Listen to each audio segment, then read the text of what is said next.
Assalamualaikum warahmatullahi wabarakatuh. Kami dari kelompok 4 akan mempresentasikan tentang hakikat dan teknik pembelajaran menyimak di kelas tinggi. Pemateri pertama Zuhraul Waliyah dan pemateri kedua Susi Susanti dan pemateri ketiga Sulman Akbar dan pemateri terakhir Zuhairiyah. Saya pemateri pertama atas nama Zuhraul Waliyah akan menjelaskan pengertian menyimak. Oke, di sini menyimak atau mendengarkan berbeda dengan mendengar walaupun keduanya menggunakan alat indera pendengaran yang sama. Mendengar tidak memerlukan aktivitas mental atau pikiran karena mendengar dilakukan tanpa ada tujuan.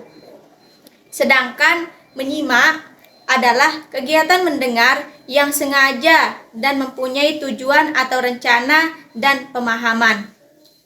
Menurut Setiawan, dalam Taufina 2015, manfaat menyimak ada banyak antara lain sebagai berikut. 1.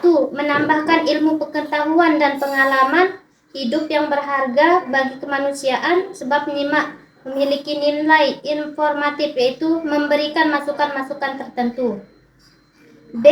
Meningkatkan intelektualitas serta memperdalam penghayatan keilmuan dan khazanah ilmu kita. C. Memperkaya kosakata kita. D. Memperluas wawasan. E. Meningkatkan kepekaan dan kepedulian sosial.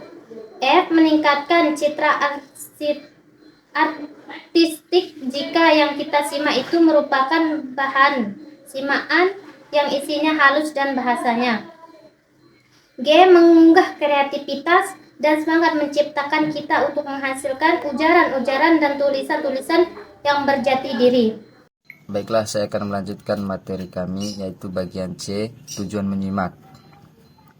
Misalkan dalam Taufina 2015 menyebutkan ada dua aspek tujuan yang perlu diperhatikan dalam proses menyimak, yaitu adanya pemahaman dan tanggapan penyimak terhadap pesan pembicara, dan pemahaman dan tanggapan penyimak terhadap pesan itu sesuai dengan kehendak pembicara. Berdasarkan dua aspek tujuan tersebut, kalau diperinci lebih jauh, maka tujuan menyimak dapat disusun sebagai berikut. Yang pertama, mendapatkan fakta. Tujuan yang kedua yaitu menganalisis fakta. Yang ketiga, mengevaluasi fakta. Dan yang keempat, mendapatkan inspirasi. Dan yang kelima, mendapatkan hiburan. Yang keenam, memperbaiki kemampuan berbicara. Baik, di sini saya akan melanjutkan materi yang ke D, jenis-jenis menyimak. Di sini jenis-jenis menyimak ada 4, yaitu menyimak berdasarkan sumber suara. Terus yang kedua, menyimak berdasarkan cara menyimak bahan yang disimak. Terus yang ketiga, menyimak berdasarkan tujuan menyimak. Terus yang terakhir, yang keempat, yaitu menyimak berdasarkan taraf aktivitas penyimak. Selanjutnya yaitu strategi menyimak, di mana menurut Taufina 2015 ada 29 strategi yang dapat dilakukan untuk meningkatkan keterampilan menyimak siswa. Di antaranya yaitu simak ulang ucap, simak kerjakan, simak tulis, simak terka, simak memperluas kalimat, simak rangkuman, simak menemukan benda, bisik berantai, simak menyelesaikan cerita, identifikasi kata kunci, identifikasi kalimat topik, prafrase, satu mulut satu kelas, satu rekaman satu kelas, grup close, libat cakap, bebas libat cakap, pemberian petunjuk, menyimak ekspositori, menyimak kritis, menyimak dengan membuat catatan, simak baca, simak salin, menyimak setuju, menyimak selektif, menjawab pertanyaan, menyimak interrogatif, menelaah materi semakan, dan yang terakhir, bermain drama. Di mana berlatih keterampilan menyimak dalam berbagai wacana adalah cara yang baik untuk meningkatkan kemampuan.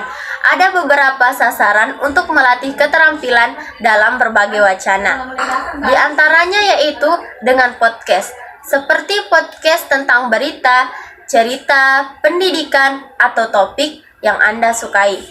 Kemudian yang kedua yaitu menonton presentasi atau kuliah online. Itu juga dapat membantu melatih keterampilan menyimak.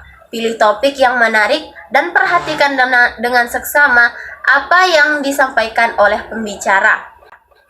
Kemudian yang ketiga yaitu baca artikel atau membaca buku.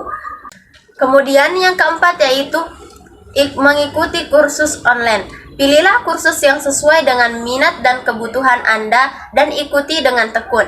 Ikuti instrumen dan latihan yang diberikan oleh instruktur dan manfaatkan kesempatan untuk berlatih menyimak dalam konteks yang terstruktur. Kemudian yang kelima yaitu gunakan sumber-sumber bahasa asing. Kemudian yang terakhir, yang keenam yaitu diskusi dengan orang lain.